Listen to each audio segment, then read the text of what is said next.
Hello, everyone. Welcome back to our series, Future Ready Kids, right? Nurturing those critical thinkers and innovators, preparing our kids for the world. Like this is a six-part series. So today we're on part two. Okay. So, how do we prepare our kids for a world that we do not know, for the world of the unknown, for 10, 20, 30 years from now, where we don't even know how the world's going to look for ourselves, let alone prepare impressionable child, a sponge, to be ready to walk out of our home and that safe and that comfort and that secured environment right there, the nurturing and loving family into a world where they are expected to perform, act, adapt. Right? So, how do we prepare our children for that, especially as STEM parents, because we do know that tomorrow is a world of technology. Okay.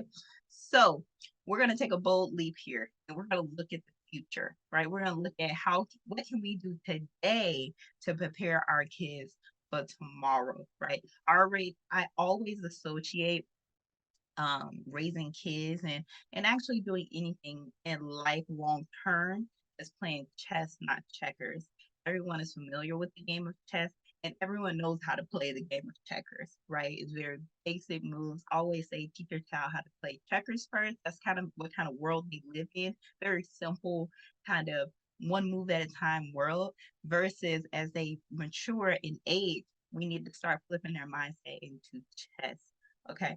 So we're playing chess, not checkers here at all times, parents. So, as parents, we hold that key to unlocking our children's potential to navigate the uncharted waters of the future. We need to equip them with the skills, right? This goes beyond the classroom, this goes beyond memorization. We're playing chess, we're strategizing for the long game. That is our job, is to strategize and to execute. Okay, this world is evolving rapidly. It's going to be a technology primary world in 10, 20, 30 years. I can only imagine 30 years from now. Just think about your age for a second. How old you are today and add 30 years to that. If your child is an infant right now, like we have, she's going to be 30 years old, right? Oh my gosh. So the world is evolving rapidly. Okay.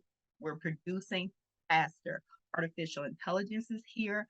Automation is here. Technology will reshape industries, every industry. No industry is safe. The creative industry right now is on strike because the creativity of that industry is being challenged by technology. Okay. So, no, chefs, right? You think that chef has no way that a robot can come in place of a chef. It's happening right now. Okay. Okay. So I'm going to give you some tips. I'm going to give you 5 tips of what you can do today to prepare your child. And this is what I'm implementing today to prepare our kids for a world that is 10, 20, even 30 years from now. Tip number one, right? We want to cultivate adaptability, right? In the game of chess, you must always be prepared to adapt your moves as the board changes. The layout is always going to change. It's up to you to adapt and change with it and to be able to execute as it changes, right? In a rapidly growing world, adaptivity is crucial for our children to possess, right? Encouraging them to embrace change, view challenges as opportunities for growth. The ones who cannot see the challenges of today, right? Where there's challenge, there's an opportunity there. And we need to make sure our kids embrace those opportunities. Don't get so hung up on the challenge. Okay. Remain flexible in their approach to problem solving, teaching them to be open to new ideas, right? You know, as they say, the older generation is always resistant to change. I think the human population at all ages are resistant to change. It's those few that are standing out and that are branching out that know how to embrace those opportunities and keep an open mind, those are the ones who are going to continue to be successful. Right. Tip number two, foster a growth mindset. Just like chess, right? Players learn from their mistakes. They're learning from their opponent. They're learning from themselves. We want our kids to adopt a growth mindset, right? A belief that intelligence and abilities can develop with effort and perseverance. If you continue at it and you continue to give great effort, you can't do something crappy over and over and over and over and expect great results from it. When they encounter those setbacks, face difficulties and challenges, encourage them. See it as an opportunity. Where there's challenges, there's an opportunity, right? Praise them, right? In the growth mindset, you praise the effort, not the achievement, not the end result. Praise how they felt, how they experienced whatever challenge they came up across. All right, very powerful. Okay. All right, next step, our next tip, nurture curiosity. Kids are naturally curious. If children are naturally curious. That is why they from birth they're creative. They're always trying to shake things, rattle things, bump things, build things, touch things, create things, mix things, splatter things. They're curious, right? Problem solving requires curiosity. Because if it did it, it wouldn't have been a problem. It would have already been solved. It would have been straight to the point, right? You have problems that requires that curiosity. It requires that fuel that creativity needs. Okay. So we can inspire our children's curiosity by encouraging them. And how can we encourage them? Ask questions. What can we encourage them to ask questions? Get them from a comfortable situation to an uncomfortable situation, right? But it's always kind of initiating or driving that curiosity that's in our brain. It's always something new. It's always keeping us on our toes. And that is what our kids need. Always don't get comfortable. Don't get complacent. Don't be content on anything. Always stay on your toes. Always keep pressing forward. Use your experiences to guide you. Use others' experiences to guide you, right? Stay curious. Stay learning, right? Provide those opportunities for your kids to learn. There's thousands of free opportunities out there for learning, right? The YouTube is a great one, such as this channel. Subscribe if I'm bringing you value. Yes.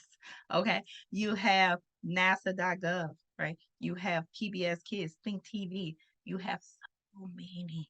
The library, the local library are putting on events every single day. Opportunities. If you're a working parent, only have the evening hours, only have the weekend. There are opportunities there also. Don't limit yourself and definitely don't limit your child, right? Nurture that curiosity. Okay. Tip number 4, emphasize collaboration, right? And chess players strategize. They're collaborative to achieve victory, right? Ability to work collaborative is an essential skill for the future. Encourage your child to engage in group activities. I know they may prefer to be alone. They may not be a social butterfly. They may not be an extrovert, but encourage your child. They're going to be okay. Show them that engaging in group activity, team projects, peer-to-peer learning is going to increase success in the future because the world is going to be collaborative, right? The world is collaborative to get things done on projects, even in business. It's not a solo train, it's a group effort. Okay. So you got to teach them how to be an effective communicator. Right. Our child, we have some leaders. All of our kids, they're leaders. They're natural, and maybe all kids, right? They're natural leaders, but it's the ones who where communication is emphasized in their growth. Those are the ones who become the leaders that we need, right? Not everybody can be a leader just because you want to be a leader, right? It takes the ones who can communicate, who can listen, who values different perspectives. Those are the leaders that we need, and those are the kids that they have it in them. It's just up to us to emphasize it and encourage it. So, 5. Tip number 5, the last tip, we want to embrace technology to the fullest. And we want to embrace it mindfully, right? We want to be intentional with technology. Do not use technology mindlessly. You want to be mindful of how you use technology. It's going to play a significant role. It's going to be essential to our kids and growth. It's up to us to teach them how to use it responsibly and effectively, right? Okay, so we want to encourage mindful technology use, setting boundaries on screen time, setting boundaries to social media, setting boundaries to what content that they engage in, right? You want to try to make sure it's educational. You want to teach them how to critically think and evaluate the information that they get online. You have to, this whole fake news, right? You have to be able to critically think logically. Does that seem true? Does it seem possible? Do you find any holes in the story, right? You need to have balanced screen time with physical activities and creative pursuits. Okay. We want to be mindful of how we use technology. And if you don't get anything for valuable of how to encourage and raise your child for the next 10, 20, 30 years, please use these tips for yourself. I know. Thinking about the information that I come across on social media is always a challenge, right? Because you're consuming it so fast. But everything that you're consuming is kind of imprinting itself into your memory, to your memory, right? And you're gonna pull it back. It depends on it's up to you on what you pull. Okay.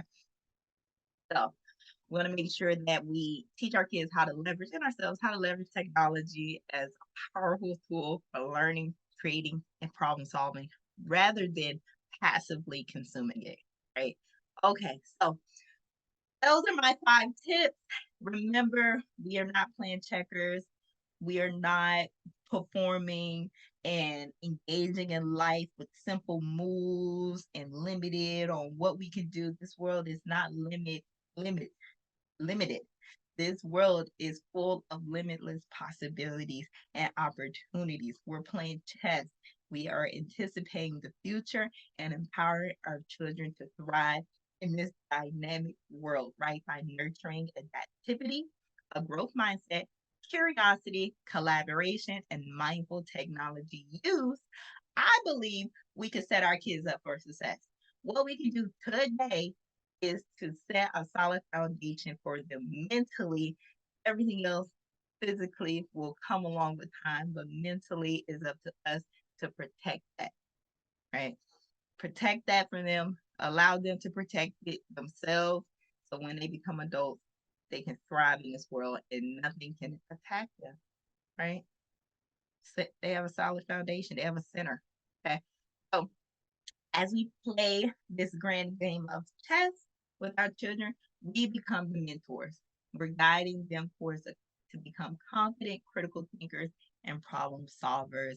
So I hope you gained some value out this video, especially with my 5 tips. If you have, please share it with fellow parents and let's unite because we are amazing parents here and make sure that we are all in this together and preparing our kids for to be future ready, right? Because they are the future, and we all want to retire comfortably without worrying about if our children are going to succeed or fail in life. Until next time, keep playing that game of chess in life.